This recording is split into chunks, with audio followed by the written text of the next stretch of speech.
All right, here we are for this week's. This is the Market Snapshot. Yes, you got it. I had to think. What's happened I actually had to think too. Okay, good. So what's happened in the last 7 days in the Northern Virginia real estate market in under 5 minutes? Here we go. Okay, Kelly, are you ready for this?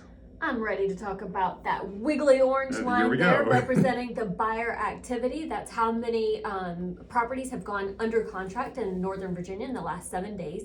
The squiggly blue line underneath that is the listing seller activity. So that's how many new homes have become live, active on the market. Yep. Not coming soon, right? Nope, not coming soon. Just active.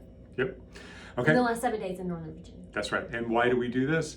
Because if you were looking at sold data, it is quite often anywhere from 45 to 60 days old. And if you're trying to use old news, and if you're trying to use that data to make decisions in today's market, you are using old news. Old news. to make yeah, those so this decisions. is not like that we don't have any other material. It's like you need this. Yeah, you have to have this. So this is the lead measures. These are, like she said, people that went under contract, new properties on the market. What's the ratio? How do you respond in the market? And what does it all mean? What does Sean? it all mean? What does it even mean? It means that. Why do I care? It means that this is how we strategize.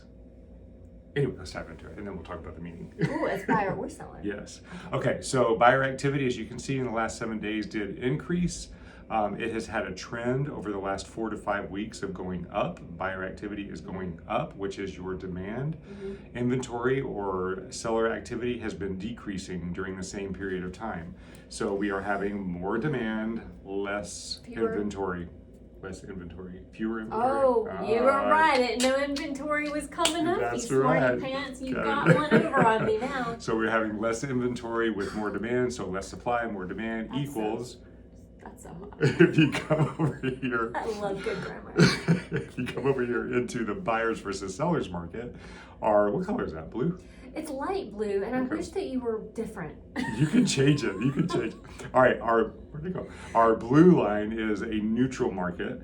Anything above that blue line is a seller's market. Anything below is a buyer's market, meaning seller's market, meaning that demand is higher than supply, which means that the sellers have the upper hand. Mm-hmm. And you can see that we are slowly increasing that seller's market. Last year at this time, we were at about the same level with the seller's market, and we're sitting here again.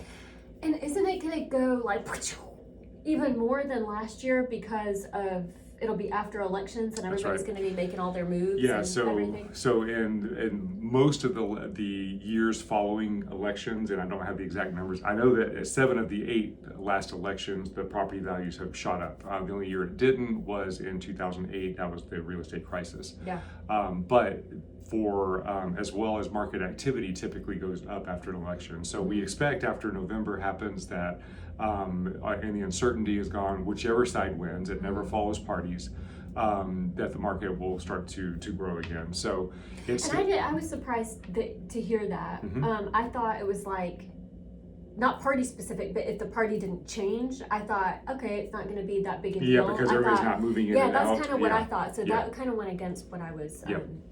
That's why we use numbers versus feelings. You know, statistics. Statistics.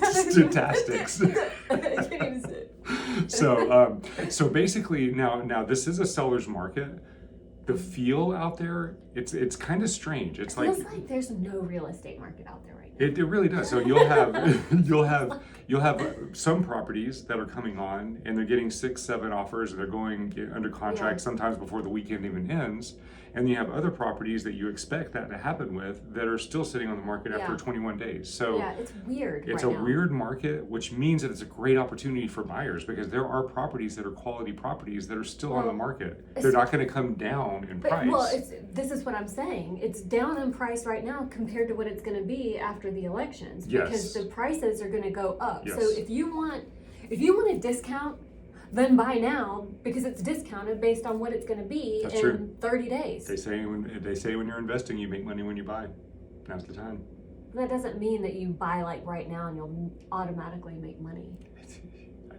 I mean, for this it does, but like generally speaking, otherwise I got some shopping to do. So you have to. So you have to be strategic about when you buy. Buy now.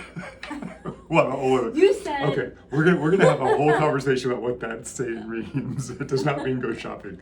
All right. Anyway, if you have any questions, it looks like we're over our 5 minutes. If you have any questions, let us know. And if you're considering buying, now's a great time. Selling, it's still a good time, but you really have to be strategic with the property, and you can still get that top market value. Yeah. Yep. Okay. Yeah. All right. We'll see you guys next week.